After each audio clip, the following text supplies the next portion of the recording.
เอาต่างกันคือเดียวทางนั้นเทีเดียวก็สำเร็จเลยบ่ก็สำเร็จแต่พักผักก่อนเนาะตอนไรนี่ แม่นพอดีดึงเข่าเนาะสำนี้เนาะนี่พี่น้องมาเยี่ยมมายามเพิ่นมื้อนี้โอ้ยเพิ่นเมื่อยหลายได้เพิ่นกะสิตักน้ำเพราะว่าเฮามาเยี่ยมมายามมื้อนี้เกือบบ่ได้พอกันเพราะว่าน้องหากนมาแต่เมืองน้องแต่น้องบ่มีเงินซื้อข้าวออดเลยมื้อนี้พี่น้องนี่บรรยากาศยามแลง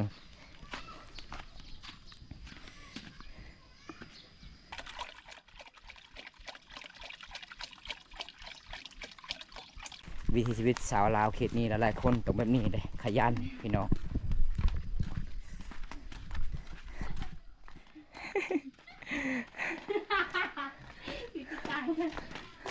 ไม่ยังอีกสาเบียนไม่ยังจะหัวนะเฮ็ดเวียกเมื่อยหลายบ่น้องเมื่อยก็ต้องสู้เนาะเบิ่งเหือนี่พี่น้องเต็มหน้าเต็มตาเลยมื้อนี้พี่น้อยมื้อนี้อากาศก็ร้อนหลายวิถีชีวิตสาวเวียนคนสวยประจำหมู่บ้านมีหลากหลายเลยพี่น้องเพิ่นนึ่งข้าวอีกได้มื้อหน้าพบพอกันใหม่เด้อสวัสดีครับบ๊ายบายไปกันเด้อ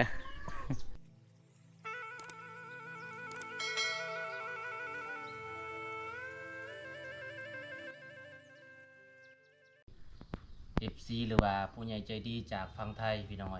เฮากะสิได้สะพานบุญให้น้องเพราะว่าได้ยินข่าวนำคลิปบาเบิ้ลตาเนาะก็คือน้องอยากได้พัดลมเป็นภาษาเวียดตอนนี้ได้หรือเปล่าได้แล้ว อยู่ไส เพิ่นอยู่ อยู่พุ่นเนาะ แม่น เพราะว่ามีผู้ใหญ่ใจดีเห็นน้องว่าบ่มีพัดลมเพราะว่าผู้ใหญ่ใจดีก็เลยสะพานบุญให้น้องซื้อพัดลมแต่ว่าตอนนี้มันน้องมีแล้วแม่นบ่กะน้องสิซื้อหยังก็แล้วแต่เนาะต่อไปน้องสิซื้อหยังจะซื้อข้าว ซื้อข้าว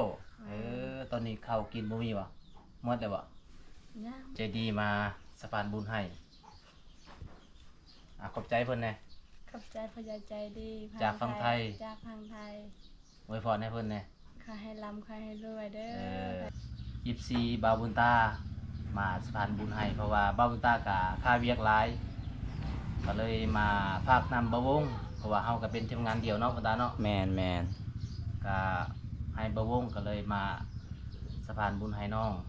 เพราะว่าเฮาก็อยู่บ้านใกล้ๆกันแน่แม่เพราะว่าเฮาช่วยทางใดก็ได้เนาะเฮาเป็นทีมงานกันเองพี่น้องเอ้ยเป็นน้องกันเองมื้อนี้ก็บาวบุญตาก็มาเยี่ยมมายามน้องอาเวียนก็มีผู้ใหญ่ใจดีให้บาวบุญตาซื้อมาพัดลมแล้วก็บังเอิญอีหลีเนาะมื้อนี้บ่ได้พ่อผู้ใหญ่ใจดีฝากนำมาบอกว่าเมื่อวานนี้บาวบุญตาข้าวเวียกไปเขตชนบทเนาะก็เลยฝากนำเจ้าแม่ก็เลยมื้อนี้บาวบุญตาวางเวียกก็เลยมาหาสาวเวียนพอดีได้พ่อกับบ่าววงเลยจังได๋ก็ขอขอบคุณหลายๆผู้ใหญ่ใจดีจากประเทศไทยเด้อให้อยู่ดีมีแฮงแม่นในการเงินที่พระเจ้าฝากกับน้องก็ไปซื้อข้าวเนาะใส่ลายบ่ ดีใจหลาย ดีใจหลายบ่คือน้ำตาสิตกอยู่เนาะตามียังตาเว้าค่อยบอกตา ตาแดงแบบ ตาแดงโอ้เบิ่งหยังเบิ่งผู้บ่าวผู้บ่าวบินขึ้นฟ้าเอ้ยพี่น้องสาวเวียนดีใจแห้งลายเลยมื้อนี้พี่น้องเอ้ยน้ำตาสิไหล จนน้ำตาสิไหลดีใจได้เงินเนาะเพราะว่าน้องเข้าเมืองมื้อนี้ก็บ่ได้เงินบ่ได้คำพี่น้องเอ้ยเข้าเมืองก็บ่ได้กินข้าวอดข้าวพี่น้องมื้อนี้ก็มีผู้ใหญ่ใจดีจากทางไทยที่ให้บ่าวตาบ่าววงมาสะพานบุญแทนมื้อนี้ก็เฮาก็ดีใจแฮงพี่น้องมื้อนี้สิมาให้น้องก็มีพัดลมแล้วก็เงินอีกพี่น้องเอ้ย500,000กีบพี่น้องจังได๋ก็ขอให้อายุดีมีแฮงขอให้ร่ำให้รวยเด้อพี่น้องถ้ามีโอกาสหน้ามีผู้ใหญ่ใจดีอยากมาเที่ยวก็มาเที่ยวได้เนาะน้องเนาะเฮือนศาลบ้านช่องเฮาก็ประมาณส่ำนี้เนาะมีหยังก็กินน้ำกันเนาะมีแจ่วกินแจ่วมีเกลือกินเกลือพี่น้องเอ้ยมาได้พี่น้องแต่คันสิมาก็มายามฤดูหนาวเนาะคันฤดูฝนคือสิมายากเนาะหมู่บ้านน้องเพราะว่าถนนมันก็สิยากข้ามสี่อีกพี่น้องเอ้ยจังไดบ่ตาก็บ่วงก็ดีใจแฮงพี่น้องมีผู้ใหญ่ใจดีมาฝากมานี่เต้นดีใจมื้อนี้ 100%คือเก่าครั้งแรกเลยบ่ที่บ่วงมาหาเจ้ามื้อนี้ครั้งแรก ครั้งแรกเลยน้องบ่คิดเลยบ่วงมาหาเจ้ามื้อนี้บ่คิดเลยโอ้เคยบ่วงมาต้องมาเวียกแล้วเนาะเพราะว่าครั้งแรกเลยแต่ได้เห็นบ่วงมาหาเพราะว่าน้องกับบ่วงเป็นหมู่บ้านเดียวกันเนาะส่วนบ่ตากับพุ่นล่ะติดกับเมืองน้องพี่น้อง มื้อนี้เฮาก็ส สะพานบุญผู้ใหญ่ใจดีจากประเทศไทยพี่น้องเอ้ยเพราะว่ามีพัดลมแล้วก็มีเงินพี่น้องเฮามาให้น้องกับทีมงานเฮา2 คนเบาวงพี่น้องเอ้ยเพราะว่าเฮาก็เป็นทีมงานกันเองล่ะพี่น้องสิพากทำได้ก็พากพี่น้องเฮาก็ช่วยกันไปสะพานบุญกันให้ผู้ใหญ่ใจดีจากประเทศไทยพี่น้องเอ้ย สิปัดกวดเนาะเวลาแขกมาเฮือนมาศาลเอ้าเวลาจะเข้าเมืองนี่บ่มีไผเลยบ่อยู่เฮือนบ่ บ่ จะปะแบบนี้เลยจำพอเนาะไก่ขึ้นเคียหมดเนาะ บันเตาไผ่พี่น้องเอ้ยสาวเวียนกสิปัดกวดเฮือนศาลพี่น้องแต่สมือธรรมดาเนาะเพราะว่าเฮาเคยซักข้าวให้เนาะโอ้สมพอเจ้าเอาโรงเรียนบ่มีไผเฮ็ดเวียกเฮ็ดงานเนาะโอ้พี่น้องเอ้ยสาเหตุที่สาวเวียนออกโรงเรียนเพราะว่าสาวเวียนก็มีไผเฮ็ดเวียกเฮ็ดงานอยู่ในเฮือนในศาลก็เลยซอยเวียกไอ้พ่อไอ้แม่พี่น้องอันนี้บ่อนเขาเจ้าเฮ็ดกินเห็นบ่โอ้ยพี่น้องเอ้ย ยกอันเนี้ย มียังบ่อยู่บ่เนี่ย เขา 6บ่มีเตาไผ่บ่ บ่มี บ่มีเนาะพี่น้องบ่อนเฮือนน้องเฮ็ดกินแบบนี้ล่ะพี่น้องเอ้ยมื้อนี้อากาศร้อนเพิ่นอยู่เพิ่นครัวคือสิเย็นคักเนาะนี่พี่น้องเพิ่นอยู่เฮือนใหญ่นี่โอ้ยร้อนแท้ร้อนว่าพี่น้องเอ้ยเอ้าตำแจกับหยังมื้อนี้น่ะสิใส่หยังแหน่ ใส่กระเทียม แล้วก็หยังแหน่ ใส่ขี้ ขิงโอ้มีขิงจะปลูกเองบ่ นี่ ขิงจะปลูกอยู่ไสอยู่ให้ อยู่ให้ เพราะว่าเขตบ้านเฮาก็เวลาเฮ็ดให้เฮ็ดสวนนี่ปลูกขิงปลูกมักแตงบ่ปลูกมักเฟส ปลูกหลายอย่าง ปลูกหลายอย่างปลูกฝักบัวฝักเตียมโอ้พี่น้องมีหลายแนวเลยเนาะปลูกเนาะวิถีชีวิตบ้านเฮาคันบ่ได้ปลูกก็บ่มีกินนะน้องเวลาออกเฮ็ดไร่เฮ็ดสวนพี่น้องเอ้ยนี่เพิ่นก็สิตำแจ่วกินมะม่วงตำมะม่วงอัดเสาเวียนทางใหญ่ทางยาวโอ้ย ไม้ยังสากเจ้านี่คืองามแท้ไม้ขยุงบ่แกนไม้ขยุงจักปีเลยสากเจ้านี่ นั่น โดนแล้ว โอ้ มันทนเนาะ มันเป็นแกนแมคขยุงเนาะสมมือนี้ยังมีบอกแกนแมคขยุงอยู่บ้านเจ้า ยังมีเนาะพี่น้องหมู่บ้านบอมตาบ่มีแล้วสากแมคขยุงพี่น้องเอ้ยอันนี้มันเป็นสากแบบของหายากราคามันแพงเนาะแมคขยุงพี่น้องมีบรรยากาศมื้อนี้มาเยี่ยมมายามซาเวียนกับสิตำชมอีกได้สุกินพี่น้องเอ้ย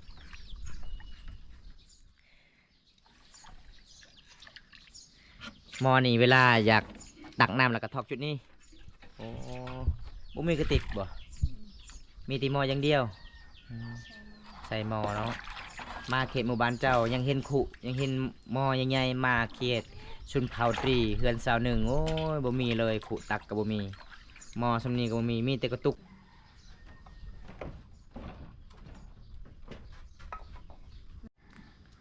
เอาตำมักเฟสกินส้มมะม่วงบ่พอได้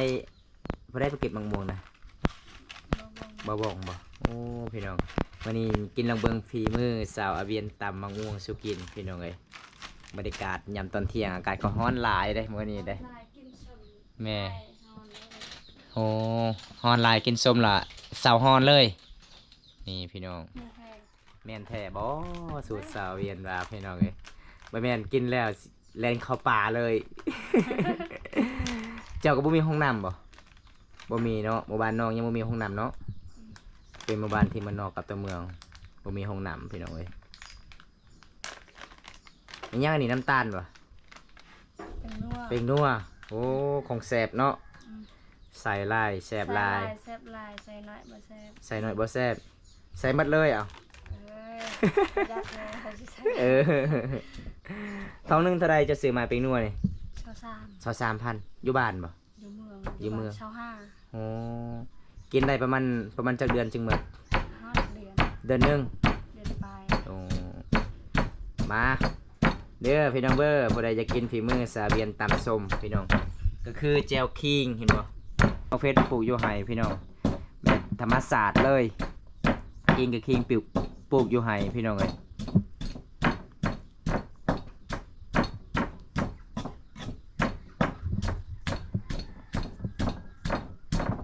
ขับไอ้น้อยจะจำศาสตร์จ้ะเนาะขนาดอะไรเนาะ ถนัดใครว่าถนัดเคยใส่ เคยใส่ปะ เคยตำเคยตำอังกฤษเนาะ เอ้ยเป็นมาเคยใส่พี่น้องขนาดอยู่ อยาวกันเด้อพี่น้อง เวลามาเยี่ยมมายามต้องวันนี้แหละพี่น้องต้องยอกกันพี่น้องเลย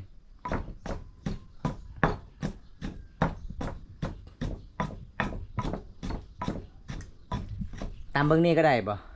ได้ ได้เบิดเนาะทางใดก็ได้เบิดคือการเบิดเนาะ ปลาสีหอมๆลายเลยแจ่วคิงกับผักเตรียมโอ้ยเบิดตัวนี้แหละพี่น้องคักๆเอาสาลายเซฟลายอีกบัดนี้เอาตื่มไส้บัดนี้ของแซ่บ ใช่ครับเตือน ใส่เกลืออีก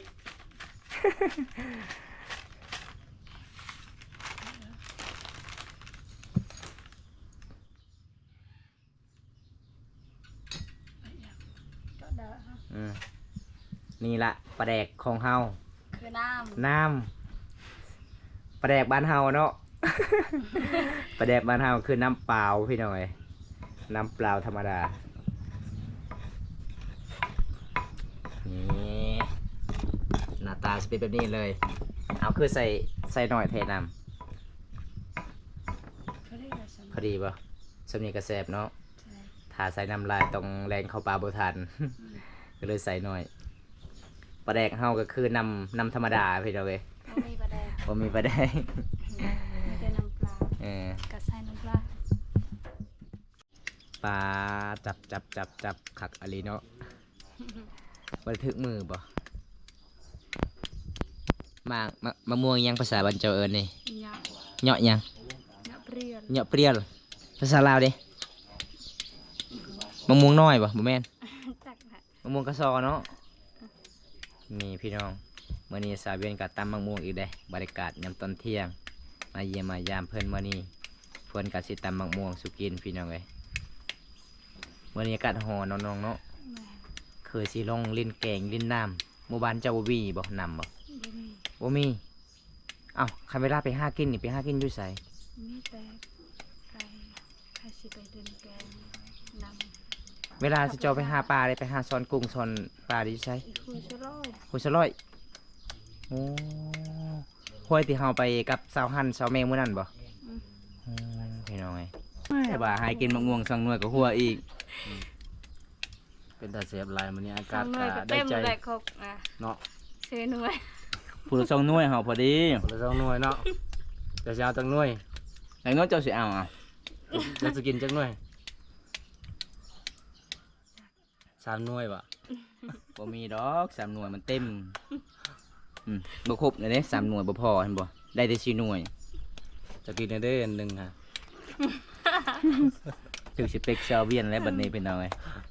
จักเพิ่นหัวหยังว่ามะม่วงช่องหน่วยกับหัวโอ้ย คุยเธอที ดังคือดังฝรั่งนี่แม่นบ่ อีพ่ออีแม่เจ้าก็ดังโมแบบนี้บ่ พ่อ มื้อที่พ่อเจ้าเนาะส่วนในแม่ก็เจ้าก็ได้แน่พอเนาะพี่น้องเอ้ย หนัวตะปัดกลาง เอาตัวซุกนี่เจาะเลย ใส่ลายใส่ลายปลาบนปลาเบา สาวเวียนเติมหยังอีก เติมมะเขือ เต็มมะเฟสเป็นเฟสอีหลี่รอบ่ มีคนมาเพิ่มเนาะ เมื่อกี้นี้มันมีแต่เบ้าบนตากับเอาซ้ำนั่นแต่ว่าเบ้าวงมาก็เพิ่มอีกแล้ว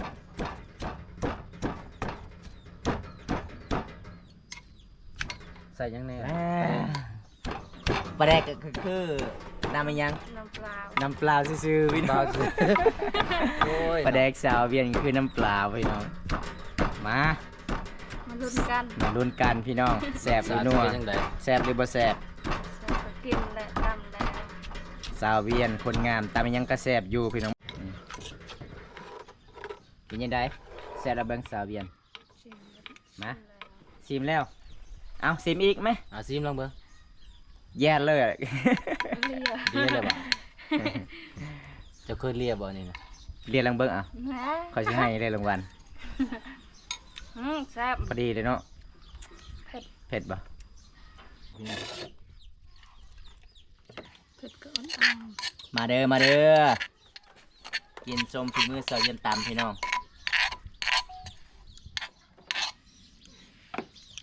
สำเร็จบัดนี้เนาะ ๆอืม มาเอิญ FC กิน มาเด้อมากินส้มมะม่วงเด้อพี่น้อง ภาษาบ้านเฮาเด้ จะไม่ยัง จะมียัง จะไม่ยังเนาะ มันเป็นจันเหาะบ่ จะเมียงเนาะ จะไม่ยัง จะมียังจะมียังเหาะ อันนี้ก็เมียง แสดงว่ากินส้ม ส้มก็เมียงเนาะ โอ้ส้มเมียง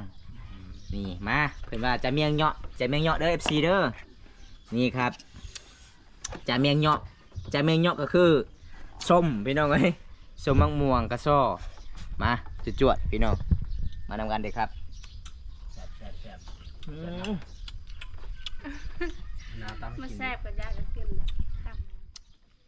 กินบ่ต้องใส่บวงเพราะว่าซาเวียนบ่เอาบวงมาให้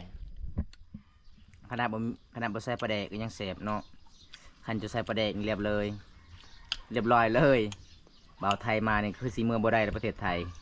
อยู่เฮือนเจ้าเลย เห็นให้น้ำเจ้าเลยเนาะมาใส่เวียนสมมุติว่าผู้บ่าวพังไทยอยากมาเยี่ยมมายามเจ้านี่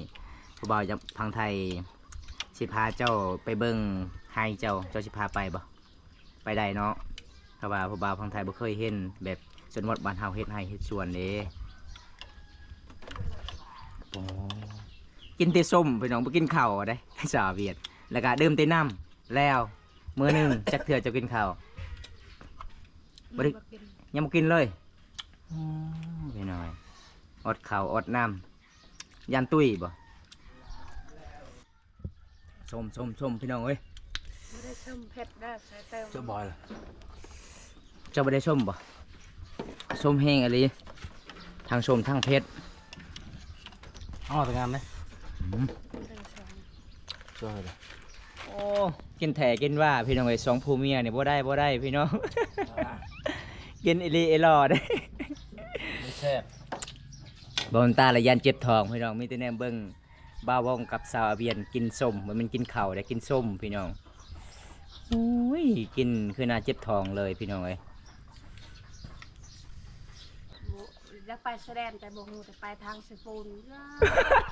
ไกลนี่ ฮะจะมาเอาย้ำกินนะ ว่าสิไปไซแดนแต่บ่ฮู้ทางแต่ไป ไปสิปูน ไปทางสปูนแต่บ่ฮอดสปูนซ้ำแฮม กลับอีก กลับไปซื้อ อ่ะ เครื่องอยู่เมืองน้อง เอาไปย่างคือกลับ ครับบ่ฮู้ จะทำเข้าอีกบอกว่าจะใส่แสดงจะทำอีกบอกบอกกาทำเขาเจ้าอีก ก็ถามขนาดปั๊มน้ำมันบันดงกับบ่กล้าถาม เออ ลงโอ้นี่แหละปั๊มน้ำมันใหญ่เขาเขียน เออ ใช่บาง พี่น้องเอ้ย ขมังเลยแบบใส่น้ำมันแต่ยังน้องยันเบิดจังหน่อยที่จักสิใส่บันไดบ่ฮู้ปั๊มน้ำมันซ้ำ เออไปแสดงสุดท้ายไปเมืองสิปูนบ่ฮู้เลยทางเนาะคุยแต่บันดง พอดีกลับแต่สิเปิ่นไปซื้อสบู่อยู่เมืองนอกอีกบัดนี้ โอ้ยพี่น้องเอ้ยคนบ่เคยไปเขตนอกเห็นบ่ก็เลยลงทางพี่น้อง ใส่แดนไปเที่ยวเลยไปใส่แดนไปซื้อโทรศัพท์กับพ่อคอยตอนนี้ แต่ตอนน้อยๆบัดนี้จะไปผู้เดียวอีกจะไปกับหมู่อีก บ่เจอ บ่เจอไปทางสิโปนเลย โอ้ย แค่แดนบ่มีคนเรียนหนังสือนี่มีแต่คนเรียนหนังสือมีปลายมันแม่ตลอดเขาติดแสดงเขาบ่ได้ติดแค่ว่าแบบนั้นแหละมั่วไปอีก เออ ไปอีกแดนนะย่า เออไปความหมายที่อยากไปแสดงไปซื้อหยัง ไปซื้อเครื่อง ไปซื้อเครื่อง สุดท้ายบ่ได้เครื่องซ้ำ บ่ได้เครื่อง กับน้ำมันกระเบิด นั่น ยังน้ำมัน ใส่บันดงอะไร โอ้ใส่บันดงอีกก็เลยกลับเมืองนองอีก แสดงว่าไปสิโปนก็บ่ฮอด ไปแสดงก็บ่ฮอด เออพี่น้องเอ้ยสาวลาวบ่เคยไปต่างเมืองเห็นบ่พี่น้องมีแต่อยู่ภูอยู่ผาป่าดงพี่น้องเอ้ย ตาเมื่อนั้นแล้ว ปลาสิตักน้ำบ่น้ำมาแต่ไสนี่น่ะ เจ้า เจาะเอาตีเฮือนพ่อตู้ไม่ตู้ แม่น โอ้พี่น้องเอ้ยเพราะว่าเฮือนพ่อตู้ไม่ตู้มีน้ำเจาะก็เลยน้องต่อเอาท่อน้ำกระสิเบิดเลยเนาะมื้อนี้เนาะ มื้อนี้มาเยี่ยมมายามเพิ่นพี่น้องหลังจากกินส้มกินเมี่ยงแล้วเฮาก็อัปเดตประเทศชีวิตสาวเวียน การใช้ชีวิตบรรยากาศยามแรงๆมันเป็นจังใดมันมาจังใดพี่น้องมามื้อนี้เพิ่นก็ยิ้มหลายเด้แต่ยังบ่ทันกินข้าว ส้ม กินส้มเนาะกินส้มก็อิ่มบ่ บ่อิ่ม บ่อิ่มเลยเนาะ เจ็บท้อง ใส่เผ็ด เจ้าก็ใส่หลายโอ้ยเจ็บท้องพี่น้องเอ้ย เอายกลังเบิ้งบ่นี่แพ้อยู่บ่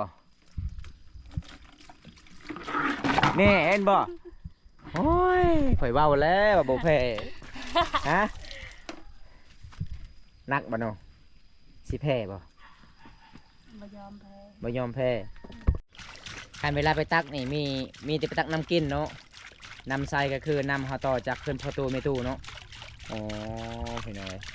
อันนี้ซาเวียนก็สิตักน้ำเอ้ากิ่งหนึงอยู่ไสขุเจ้ากิ่งหนึง ก็เฮ็ดไป เฮ็ดแตกแล้วมีแต่กิ่งเดียวโอ้มีแต่กิ่งเดียวพี่น้องขุน้อง ลาดแบบจับสบู่เลยงูนำบันคุแล้ว แตกเลย แตกเลย โอ้เอานี่พี่น้องเด็กวิถีชีวิตสาวเวียนไปตักน้ำมื้อนี้ไอ้ยา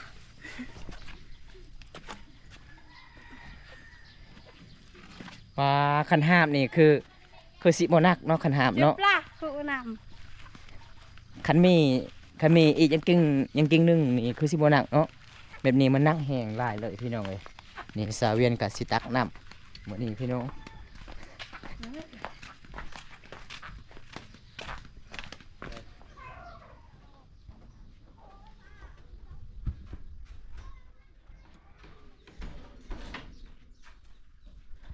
เพิ่นว่าบ่มีขุพี่น้องมีแต่กิ่งเดียวเห็นบ่เพิ่นตักน้ำก็เลยบ่หลายพี่น้อง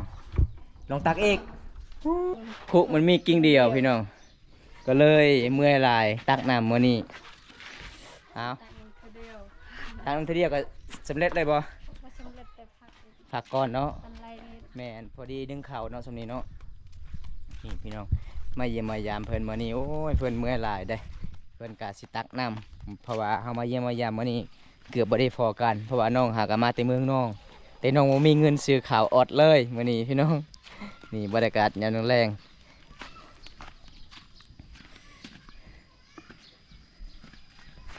อันนี้เป็นจุดที่บอนสาวเวียนตักน้ำเลยเพราะว่าน้ำอันนี้ก็จะเป็นน้ำที่กระเจ้าเจาะเอาแต่เพื่อนสาวเวียนกับบ่มีละอันนี้จะเป็นเพื่อนพ่อแม่ตู้พ่อตู้สาวเวียนเลยสาวเวียนก็เลยมาขอต่อนำพ่อตู้พี่น้อง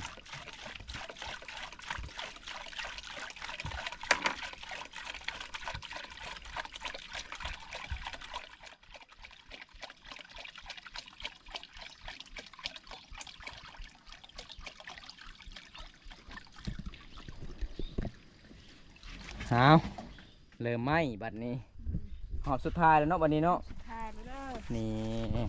โอแพ้แล้ว บ่แพ้แล้วเมื่อแล้วเนาะจับมีแต่ครั้งเดียวเนาะโอ้ยพี่น้องสาวเวียนคนสู่ชีวิตเลยได้เพิ่นตักน้ำบ่มีไม้คานมีอยู่ไม้คานแต่บ่มีคุมีแต่กิ่งเดียวก็เลยเพิ่นจับเอาเห็นบ่ เขาเฮ็ดได้คุณ อยู่ซ้ายคุจะโอ้อยู่พุ่นบ่นี่พี่น้องวิถีชีวิตสาวลาวเขตนี้หลายๆคนต้องแบบนี้เลยขยันพี่น้อง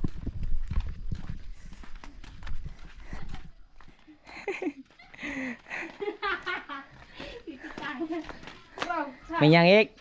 สาวเวียนไม่ยังจะหัวนะ เขาว่า หลังจากเพิ่นตักน้ำแล้วเพิ่นกะสีหนึ่งเข้าวดังไฟพี่น้องไว้บรรยากาศยามแรงๆวิถีชีวิตสาวเวียนคนสวยโอ้บ่แม่นธรรมดาเด้อพี่น้อง อันนี้ก็คือพัดลม พัดลม พัดไฟเนาะก็คือพาหม้อพี่น้อง อากาศก็ร้อนมื้อนี้พี่น้องสาวเวียนกะใช้ชีวิตกับบ่แม่นธรรมดาเด้อพี่น้องเอ้ยวิถีชีวิตสาวเวียนคนสวยประจำหมู่บ้านพี่น้อง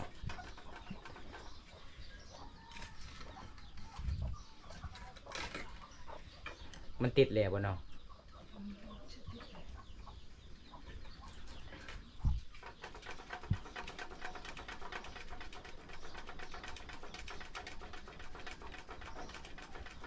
ติดเลยเนาะป้าไหวเลยเนาะติดเนาะโอ้ยฮอนหลายเลยสาวเวียนเลยมื้อนี้สาวเวียนเลยฮอนแท้ฮอนว่าพี่น้องเจ้าบ่ได้ฮอนบ่บ้าเบิ่งเถื่อสาวเวียนพี่น้องโอ้เต็มหน้าเต็มตาเลยพี่น้องฮอนหลายเป็นจะได้มื้อนี้เฮ็ดเวียกเมื่อยหลายบ่น้องเมื่อยก็ต้องสู้เนาะเบิ่งเหือนี่พี่น้องเต็มหน้าเต็มตาเลยมื้อนี้พี่น้องเอ้ยมื้อนี้อากาศก็ร้อนหลายวิถีชีวิตสาวเวียนคนสวยประจำหมู่บ้านมีหลากหลายเลยพี่น้องเพิ่นนึ่งข้าวอีกได้บรรยากาศยังแรงเพราะว่ามันตากะสิกลับละ อากาศก็ร้อนเพื่อสิกลับเมืองนองก็บ่แม่นง่ายพี่น้องมื้อนี้อัปเดตวันที่11ซาเวียนเพราะว่า FC หลายๆคนให้บ่าวตาไปอัปเดตมื้อนี้ก็แบบนี้แหล้วเนาะเพราะว่ามื้ออื่นน้องก็สิออกซักเอาให้บ่ จะเอา สิออกซักข้าวให้เนาะมื้อนี้ก็อยู่เฮือนอยู่ศาลพี่น้องเอ้ยจังไดก็ไอ้กลับกันเด้อน้องเด้อมื้อนี้มาเยี่ยมมายามน้องก็ประมาณสินี้ล่ะเพราะว่ามื้อนี้พัดลมก็สายมันสั่นอีกเนาะก็เลยบ่ฮอดห้องพี่น้องเบิ่งนี่เหือมันเต็มอีหลีพี่น้องเอ้ยคนก็ขาวพี่น้องแต่เหือก็สิออกจังไดไอ้กลับกันเด้อน้องเด้อมื้อหน้าพบพอกันใหม่เด้อสวัสดีครับบ๊ายบายไปกันเด้อ